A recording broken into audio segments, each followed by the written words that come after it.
Nous voyons.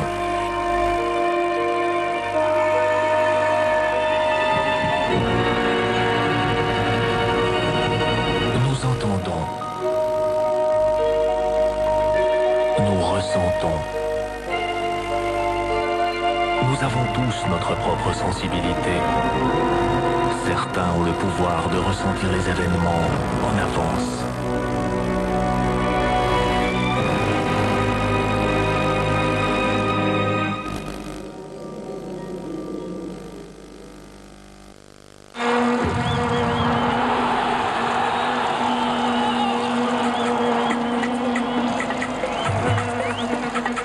Si ça n'arrête pas de durer, attrape un Snickers. Rien ne calme mieux ta faim. Tu as faim? Vas-y.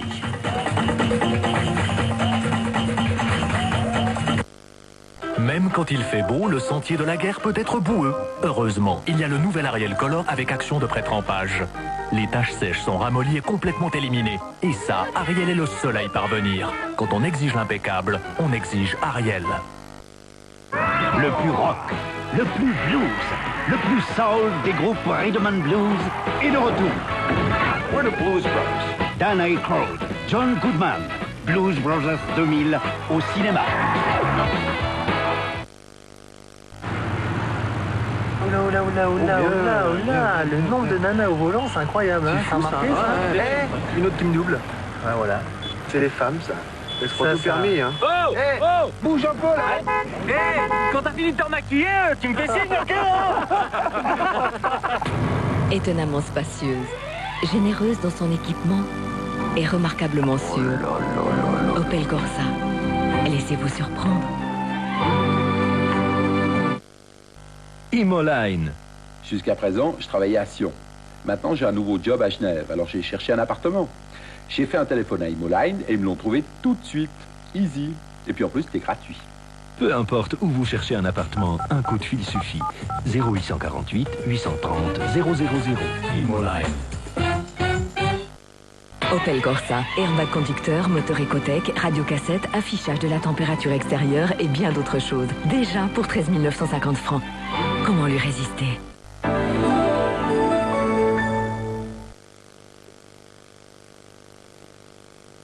Allez, Angelo.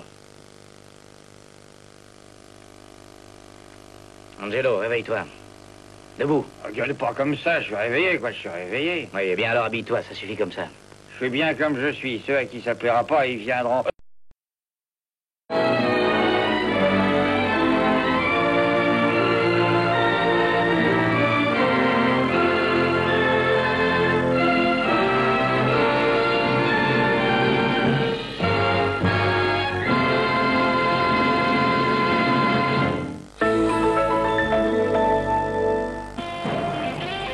Dans un instant, les dessous de Palm Beach.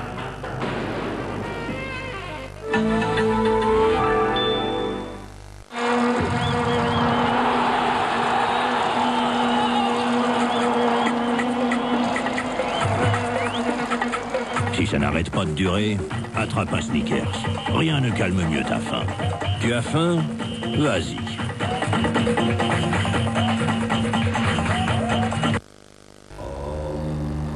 Quand l'écologie et l'efficacité passent par le silence, la vaisselle Electrolux.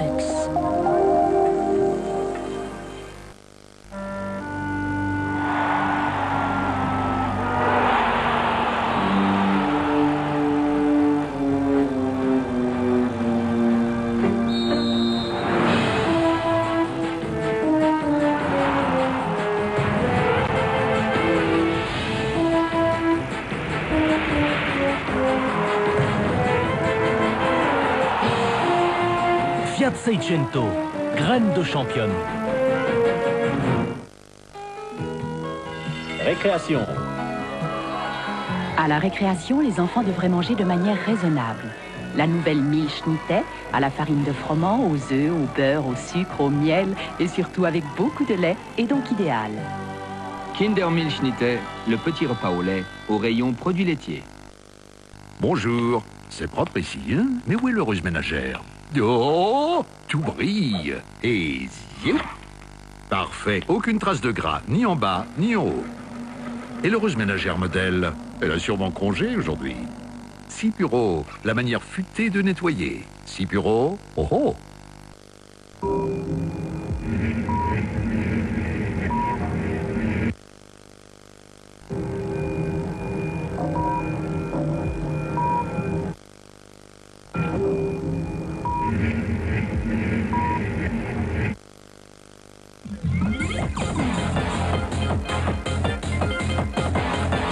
Voyagez moins cher grâce au demi-tarif valable 2 ans. Un soft drink n'est pas une potion magique, un symbole ou une étiquette qui me classe. Je n'aurai pas plus de succès. Ça ne me fera pas courir plus vite ni sauter plus haut. Il n'y en a pas davantage qui vont craquer. Quoique, ça, je voudrais bien. Si j'ai besoin d'un badge, je deviendrai agent de sécurité. Et si j'ai besoin d'une boisson rafraîchissante, j'écouterai ma soif.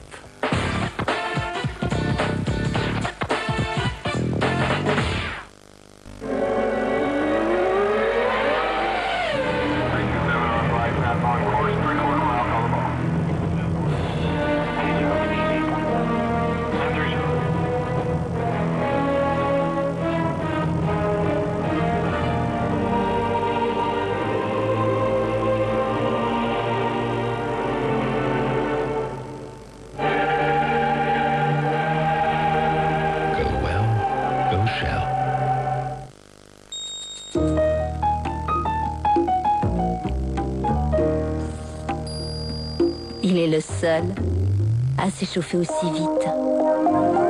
Le four Electrolux. J'ai choisi OB.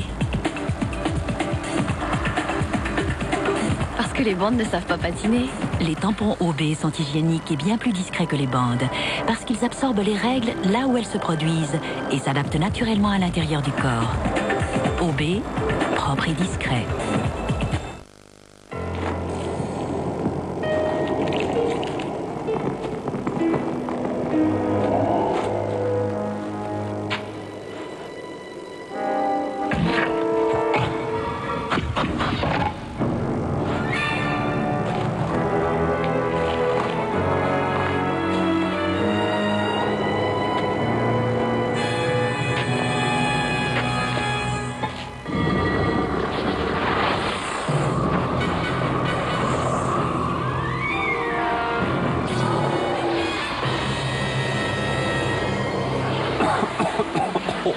Oh non!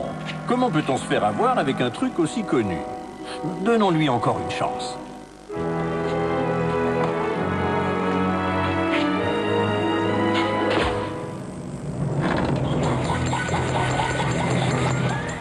Deux chances, et toujours rien de concret. Faites mieux que lui, et mettez toutes les chances de votre côté. Nous vous donnons toute notre assurance.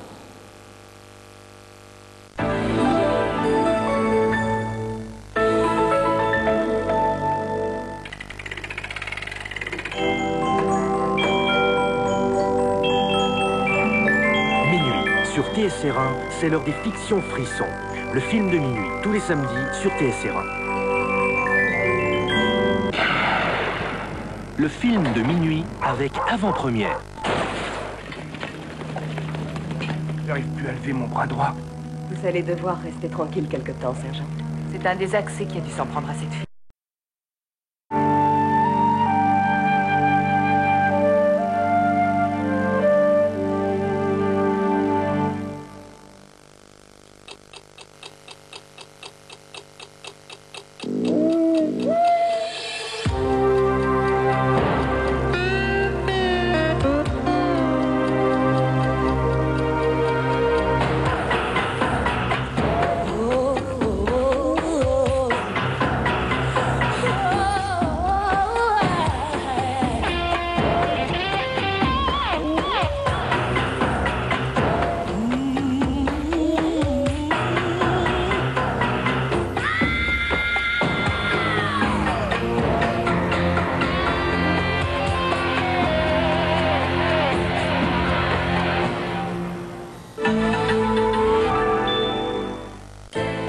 Regarde, braise.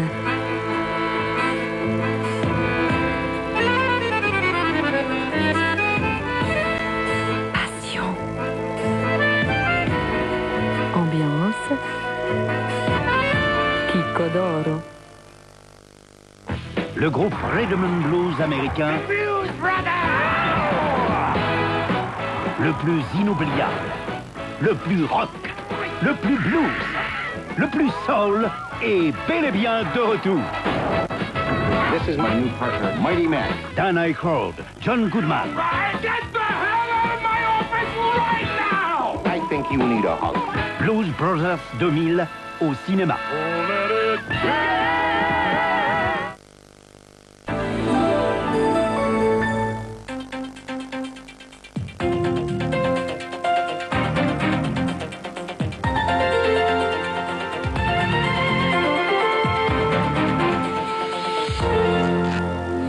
Madame, Monsieur, bonsoir. Bienvenue dans cette édition de Soir dernière. Principaux titres de l'actualité de ce vendredi. Frank Sinatra est mort ce matin. Avec lui disparaît un des derniers monstres sacrés du show business.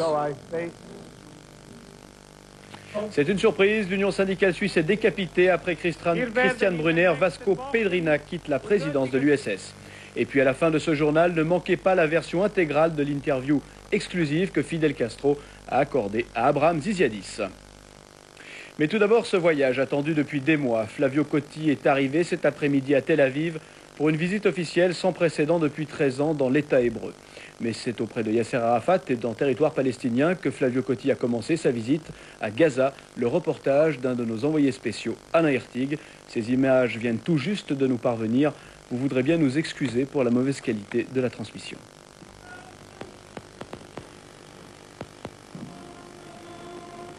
L'hymne suisse, joué par la fanfare palestinienne, Flavio Cotti a été reçu à Gaza par Yasser Arafat avec tout le cérémonial dû à son rang de chef d'État.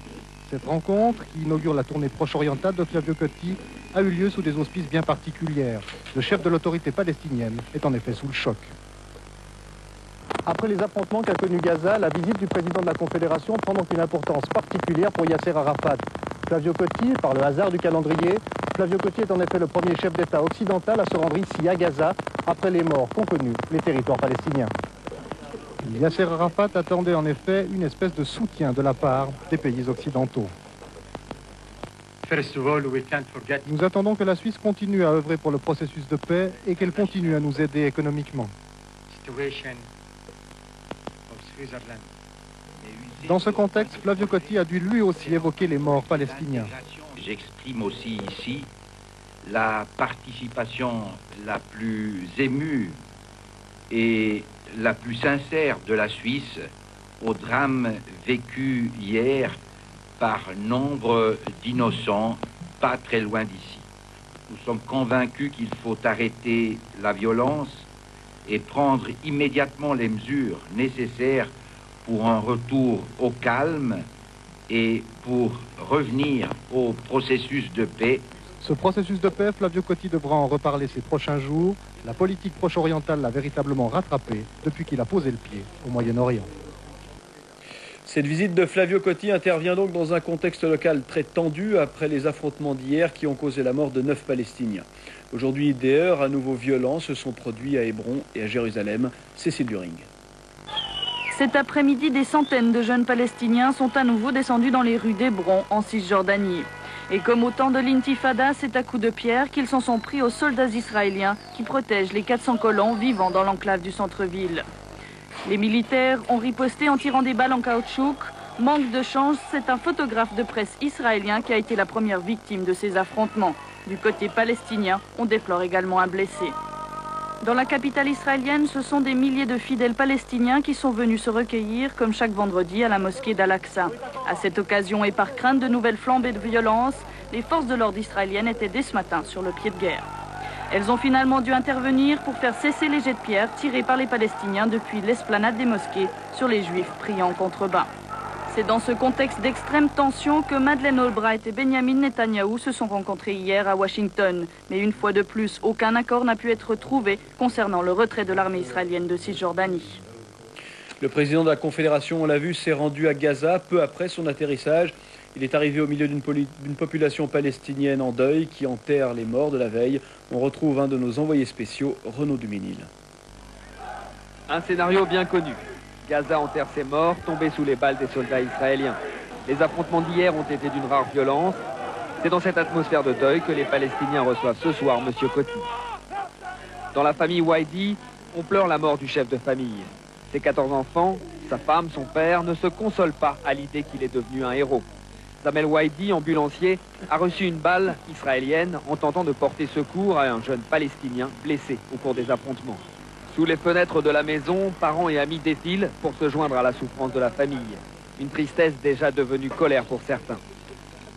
Quand je vois nos frères et nos enfants tomber sous les balles israéliennes, je ne vois pas comment je peux continuer à obéir aux ordres.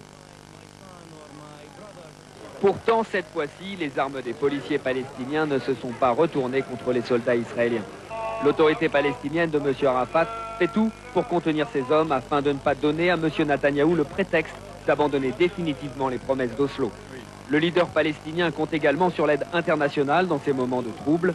La visite de Flavio Coty tombe à point nommé.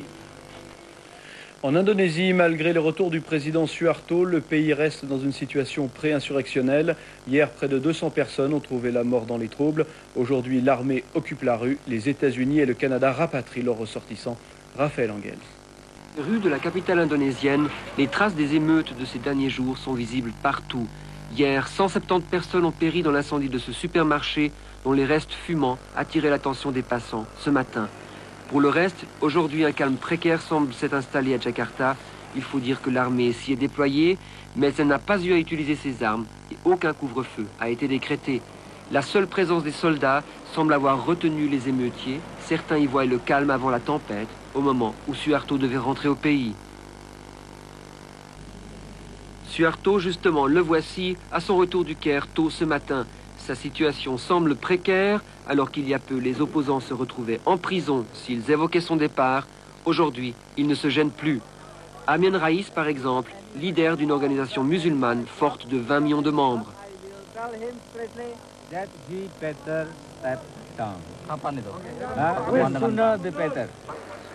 Selon la Constitution, c'est le vice-président qui prendrait la place du général en cas de démission. Mais homme du sérail, il aura de la peine à gagner les faveurs de l'opposition, qui en appelle à un changement de régime. En France, verdict dans le procès du meurtrier d'un jeune Marocain jeté dans la Seine dans le cadre d'un défilé du Front National il y a 2 ans. Michael Fréminet, skinhead de 22 ans, a été condamné à 8 ans de prison par la Cour d'assises de Paris. Les associations antiracistes dénoncent qu'elles trouvent être donc une certaine clémence du verdict. Et puis en Italie, la peur des coulées de boue revient avec le retour des pluies. En Campanie, le village de Quindici a été évacué d'urgence. Les habitants ont été prévenus par les sirènes et par les agents de la protection civile. En ce moment même, des pluies torrentielles s'abattent sur la région. Le scénario catastrophe de la semaine dernière pourrait se répéter. Son dernier bilan fait état ce soir de 148 morts.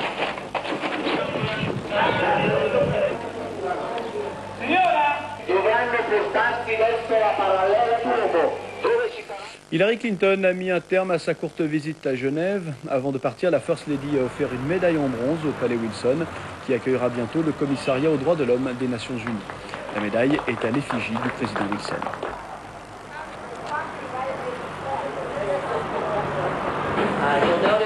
Et malgré les forces de sécurité mobilisées à Genève pour la visite d'Hillary Clinton et de Fidel Castro, 50 réfugiés kurdes sont parvenus à forcer les portes du Palais des Nations. Ils voulaient notamment protester contre l'occupation du Kurdistan par l'armée turque. Mary Robinson, le haut-commissaire aux réfugiés, s'est engagé à continuer à porter son attention sur le dossier kurde. Hier sind schriftliche Forderungen und Wünsche, vor allem Wünsche des kurdischen Volkes. Wir möchten, dass die... Et demain après-midi, grande manifestation prévue à Genève contre l'OMC. Les forces de l'ordre sont mobilisées, des milliers de manifestants sont attendus. Les éditions du téléjournal suivront de près cet événement. Revenons maintenant sur l'une des principales informations de la journée, la mort de Frank Sinatra, l'acteur et chanteur américain, un des derniers monstres sacrés du show business, s'est éteint à l'âge de 82 ans, victime d'une crise cardiaque. Raphaël Ellig revient sur sa carrière. Les yeux couleur d'océan se sont fermés, mais le chanteur de charme restera immortel. Frank Sinatra, c'était aussi l'incarnation du rêve américain, celui d'un fils d'émigrés italiens qui voulait ensorceler le monde. Né en 1915 dans une banlieue pauvre de New York, Frank est laissé pour mort, mais déjà le petit homme est tenace, il survivra. Dès 17 ans, il rêve de musique et d'incendier les planches. Le rideau se lève sur lui dans les années 40. Le public découvre un jeune homme dégingandé aux oreilles décollées, mais dès qu'il chante, le charme opère, implacablement. Crooner, Sinatra séduit en visant le cœur. Adulé par les femmes, il dira que chaque fois qu'il chante, il leur fait l'amour. Mais surnommé Frankie la Teigne, il ne se laisse aller au sentiment qu'en musique. Rapidement, le chanteur aligne les succès. Sa vie sera une éternelle séduction marquée par 4 mariages. En 51, il épouse Ava Gardner, une histoire orageuse dont l'ingrédient était à 95% le sexe, comme le dira elle-même l'actrice. Parmi ses multiples conquêtes, Lorraine Bacall, Anita Ekberg. Ou encore Mia Farrow qu'il épouse alors qu'elle n'a que 19 ans. Une biographie dévoilera une liaison trouble de l'artiste avec la mafia, mais Sinatra l'a toujours nié. Je n'ai jamais rien eu à voir avec la mafia sur le plan du business ou de l'amitié. Aucun lien. Amer parfois, tenace toujours, Sinatra a plusieurs fois annoncé son retrait de la scène, la dernière fois il y a 2 ans pour ses 80 ans. Mais jusqu'au bout, sa vraie maîtresse restera la scène. Elle seule était capable de combler cet homme qui avouait qu'aucune femme ne l'avait jamais vraiment rendu heureux. Et dans le monde du showbiz et du cinéma, les réactions sont bien évidemment nombreuses. En voici quelques-unes réunies par David Rhys. La nouvelle a évidemment soufflé sur Cannes aujourd'hui, qui rappelait que Frank Sinatra était une voix, mais aussi un homme de cinéma. Je ne serais pas là sans lui. La guerre du feu n'aurait pas été distribuée sans son intervention. Je regrette de n'avoir jamais pu le rencontrer pour le remercier. C'était un grand interprète, un crooner bien sûr, mais on s'en souviendra comme d'un grand chanteur, autant que comme d'un grand acteur.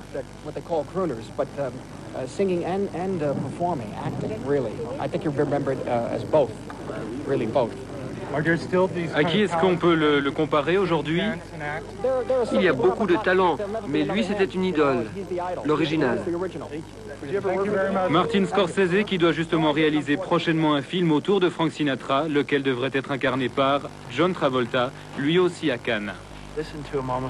Je l'écoute presque tous les jours, j'adore sa voix et ses choix musicaux, il m'inspire. Il a la faculté de vous transporter dans d'autres sphères, ce que très peu de gens savent faire.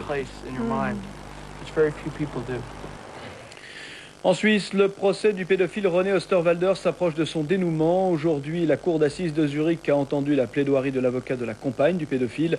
Le procureur demande 8 ans de réclusion contre la jeune femme. L'avocat, pour sa part, plaide pour l'acquittement. Compte rendu d'audience, Christophe Hans. Dans son plaidoyer, l'avocat d'Augusta devait aujourd'hui éclaircir plusieurs questions pour assurer la défense de sa cliente. Augusta était-elle présente dans l'appartement lors des tortures infligées par Osterwalder à l'un des enfants? Est-ce sa voix qu'on entend sur la vidéo? A-t-elle su ce qui se tramait par la suite et pourquoi n'a-t-elle pas averti la police? Eh bien, pour l'avocat de la défense, il n'y a pas suffisamment de preuves pour inculper sa cliente.